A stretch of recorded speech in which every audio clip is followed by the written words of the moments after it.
Hello guys, welcome back to my YouTube channel. ഇന്ന് ഞങ്ങൾ നേരെ എൻ്റെ വീട്ടിലേക്കാണ് പോകുന്നത്.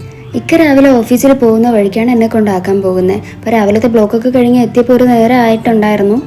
വന്ന ഉടനെ തന്നെ അവൻ ഉമ്മച്ചമ്മയുടെ അടുത്ത് പോയി. ഇവർ തമ്മിൽ നല്ല ബോണ്ടാണെന്ന് തോന്നിയിട്ടുണ്ട്.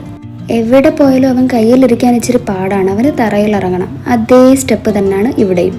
ഉമ്മച്ചമ്മ അവിടെ ചക്ക അരിയുമായിരുന്നു. അപ്പോൾ അതെന്താ ചെയ്യുന്നതെന്ന് നോക്കാനാണ് ആൾ പോയേക്കുന്നത്. രണ്ടുപേരും കൂടെ കാര്യമായിട്ട് എന്തോ പറയുന്നുണ്ട്. അതിനുശേഷം അവനെ ഒന്ന് ഫ്രഷ് ആക്കി കുറേ ടോയ്സ് ഒക്കെ എടുത്തിട്ട് കൊടുത്ത് അവിടെ തറയിലിരുത്തി. ആൾ ഹാപ്പിയാണ്. അവന് കൂടുതൽ ഈ വണ്ടികളോടാണ് താല്പര്യം. അതുകൊണ്ട് തന്നെ ഇത് കിട്ടിയാൽ അവൻ അതിൻ്റെ വീലാണ് കറക്കുന്നത്. വീലാണ് അവൻ്റെ വീക്ക്നെസ് എന്ന് തന്നെ പറയാം. സമയം പോയതറിയില്ല, ഞങ്ങൾ പോകാനിറങ്ങി. ഇത് ഒളിച്ച് കളിക്കുന്നതാണ് എൻ്റെ കുഞ്ഞ്. ഈവനിങ് ആയപ്പോൾ മാമയുടെ മക്കൾ വന്നിട്ടുണ്ടായിരുന്നു, സഹദും സുഹൈലും. പിന്നെ അവരുമായിട്ടായിരുന്നു അവൻ്റെ കളി. കുറച്ച് കഴിഞ്ഞ് ഇക്കായും വന്നിട്ടുണ്ടായിരുന്നു. അങ്ങനെ പിന്നെ ഞങ്ങൾ പോകാനുള്ള തിടുക്കത്തിലായി. അവൻ വണ്ടിയിൽ കയറി ഉടനെ ഉറങ്ങി. അപ്പോൾ ഇന്നത്തെ വീഡിയോ എല്ലാവർക്കും ഇഷ്ടമായിട്ടുണ്ടെങ്കിൽ ലൈക്ക് ആൻഡ് സബ്സ്ക്രൈബ് ചെയ്തേക്കണേ. Thank you.